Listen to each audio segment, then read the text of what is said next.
Welcome to Hoops Junction. The Cleveland Cavaliers took Game 3, and they did so in commanding fashion. LeBron James got help from Kyrie Irving, who finally had a 30-point game in the finals. LeBron James had 30 points. Tristan Thompson had a double-double. It was just like defensively they were keying in. I guess without Love being in the lineup tonight, they were able to play like a high-octane defense. They were very, very physical, which I said they had to be in an article that I wrote the day before. I said in order for them to win, they have to be physical. Another thing they did really well was that they ran out LeBron James pick and roll. LeBron James was setting screens. So when he's setting screens, it's difficult. You have to make a decision. Who am I going to help on the roll man, or am I going to stop penetration with somebody like Kyrie Irving or Vladimir, whatever the case is. LeBron running the pick and roll is just as deadly as Stephen Curry setting screens. You see what I'm saying? So you need that kind of play. So part of the things I saw in the game, let's just go over a few of the numbers. I'm not going to go over all of them. LeBron 14 for 26. He had 32 points. I think he had like 13 rebounds or something like that. Something crazy. He was doing his thing. Let's see what else. Pardon me, a little technical difficulty, but we're gonna get through this. Ladies and gentlemen.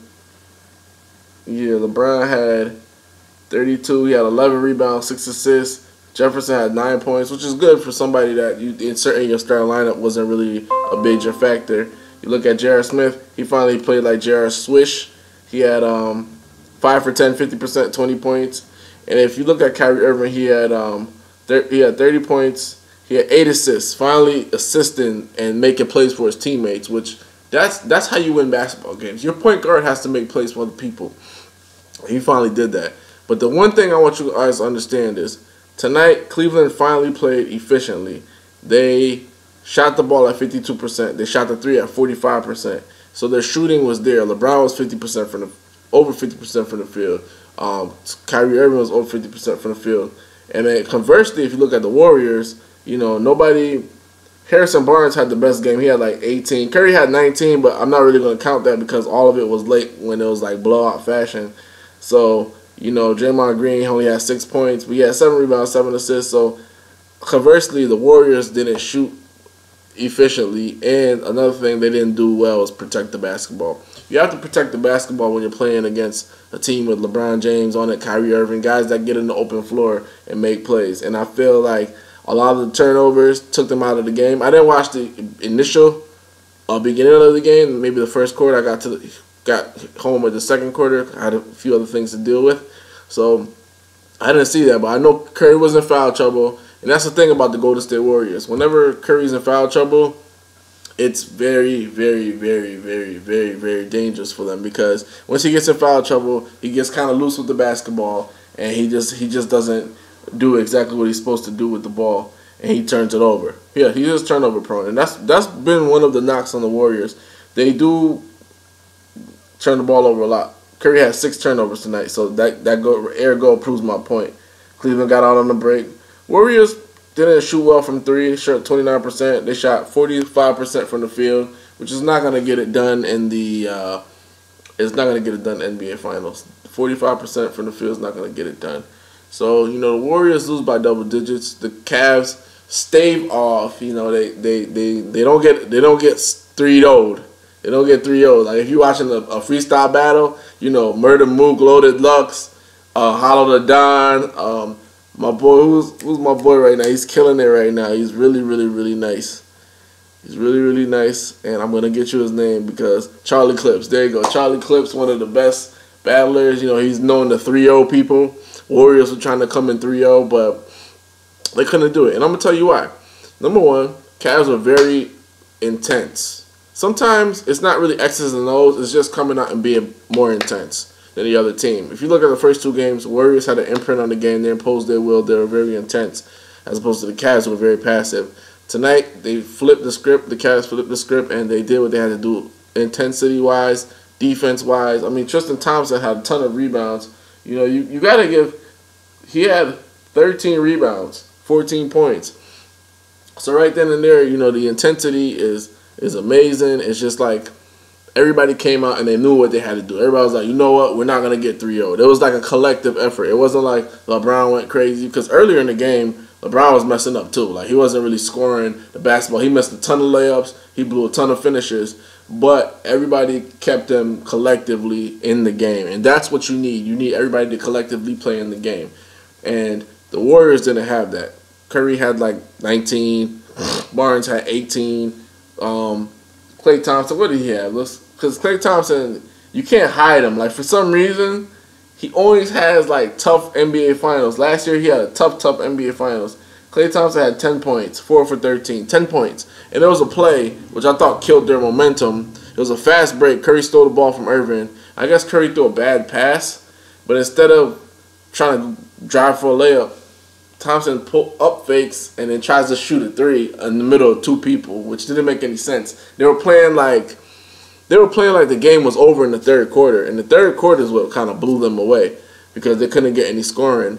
And Steve Kerr did not call timeout. And that's one of the key things you got to understand in the NBA Finals. You got to call timeout. You know, like, I think Steve didn't call timeout because he felt like we have a 2 games cushion. But that cushion, if the next game they play like this and he doesn't call timeout in key pivotal runs, then they're gonna lose the series. They're gonna lose the game 4. I'm not gonna say they're gonna lose the series or whatever, but at the end of the day, you can't not call timeout. And that's what Tyronn Lue. That's what he was very ineffective coaching the game. I saw tonight, instead of like letting the Warriors get on those runs, he called timeout in key situations. And that's very pivotal because you want to stop the other team's momentum. And that's what the Cavs did. Every time Warriors scored, Curry got a 4-point play, they stopped the momentum. They got more scoring. They did everything they had to do to make it, you know, a game. At the end of the day, I guess the series might turn out like the Toronto series where home court is holding an advantage. Game 3, I really look for it to be a lot different. Number one thing is this. The Warriors, they didn't play enough of their bench, so they're going to play more of their bench.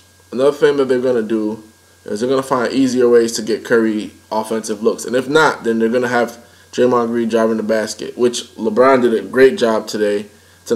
He drove the basket every single chance he got. He didn't try to like be passive. Like, one thing I gotta respect. So he wasn't passive at all. And so Warriors are gonna play their bench more. Curry and Klay, they have to get off to a fast start. So if that means getting to the line, they gotta get to the line. If that means locking up on defense, they gotta lock up on defense. Because you can't. If you're serious about winning a championship, you can't let something like home court advantage be the driving factor of you winning a championship. It just doesn't work. If you look at all the great teams, the Celtics, the Lakers, the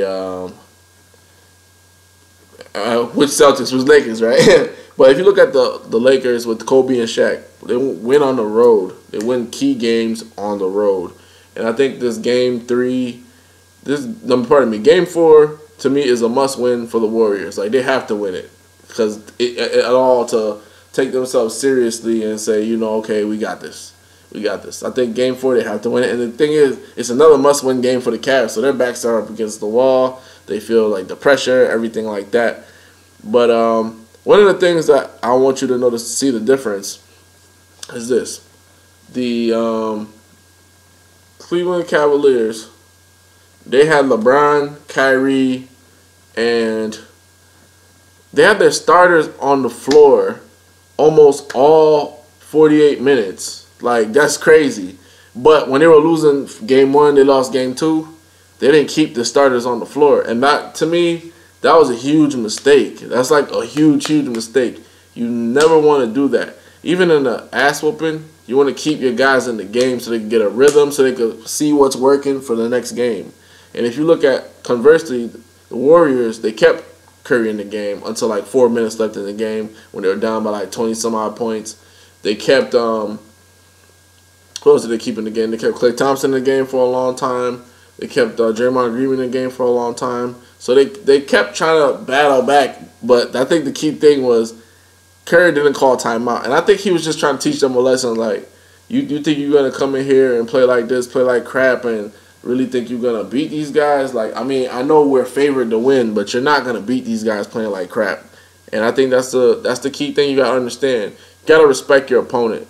And I think the Warriors, they didn't respect their opponent. I feel like they were just like, you know what, man, we got them down. I think they started believing the hype a little bit, and I mean, rightly so, man. Like, if you're beating the team by average margin of the first 2 wins were by average of 24 points, I mean, of course you're gonna feel feeling the hype. You might have a letdown. So, and the thing is, you gotta understand, Curry and Thompson have not played well at all during the series. We haven't seen a big game from either of them. So happens that LeBron and Kyrie had a big game tonight, which pretty much was a tipping point. It tipped everything. That's the tipping point right there. It tips everything. It's just like, you know, when are my guys gonna have a big game? I know Tyronn Lue and everybody else is like, you know, we know these guys are gonna have a big game. Just wait. Just, you know, don't believe me. Just watch. You know, either Trinidad James, the originator, or the remix, Bruno Mars. Don't believe me. Just watch. You just knew one of those guys was gonna have a big game, and it so happened tonight they did. Especially in the absence of Kevin Love, which was pivotal. You know, they won by 30, win 120-90. So it's just like, okay, you beat us by 33, we beat you by 30. What? And what? I'm here. What's good? I'm here. That's what they're saying. That's exactly what they're saying. So that being said, Game 3 is gonna be a different ball game. I don't think Stephen Curry is gonna get in as much foul trouble, but if he does, that's not good for them. I think Klay Thompson's going to look at the film and be like, look, man, I took a lot of bad shots. Like, I took a lot of rush shots. Everything Warriors did was rushed because the defense was on their ass.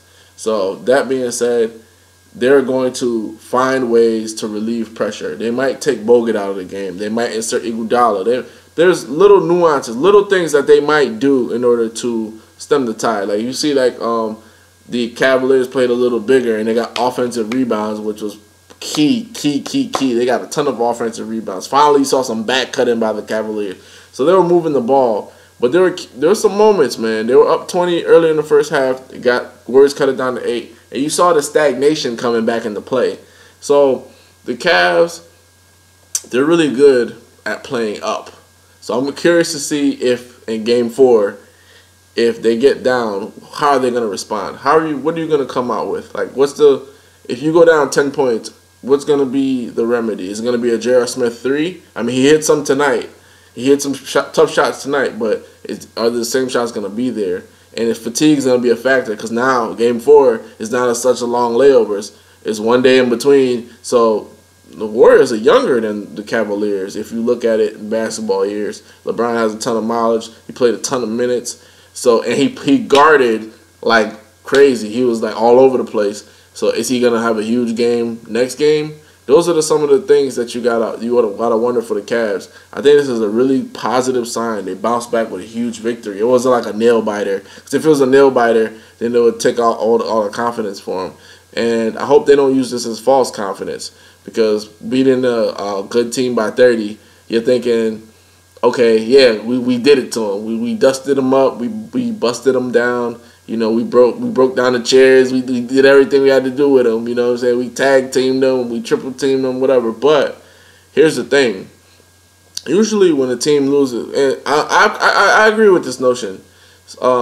Kenny the Jet Smith said, you know, usually when a team loses by like 5 points or less, or, you know, 6 points or less, he's blaming the coaching. Maybe there was a key matchup they didn't do. Maybe there was a key turnover. Maybe there was a key play they didn't run. Maybe there was a key defensive assignment they didn't spot in the X's and O's. When the team loses by 30 points, it's all like on the players. It's like all effort. It's just like, you know what, tonight ain't our night, let's pack it in. And Golden State essentially packed it in. See what I'm saying? So next game, I look for a much more competitive game. It's kind of sad because the first 3 games of NBA Finals have not been really that crazy competitive. And I think Game 4 is going to be very, very, very competitive because the Cavaliers know if they don't win Game 4, they have to go to Golden State. The chances of winning are very slim. And then Golden State knows if we don't win Game 4, then the pressure's all on us to win Game 5. And they don't want to do that. They don't want to be in a situation like how Oklahoma City was in the situation of up 3-1. They don't want to be up 2-1 and blow the series 3. Because honestly, to me, and I'll say this about Cleveland, I say this about any team. When you have a 2-0 lead, you should win the series. When you have a 2-1 lead, you should win the series. If you have a lead in the series, you should win the series. Like in I think it was 2010, Celtics were up 3-2 against the Lakers, And man, I thought it was over. I thought it was gonna win it, and they did not. They lost Game 6, and then Kobe and Sasa Vujacic with some key free throws.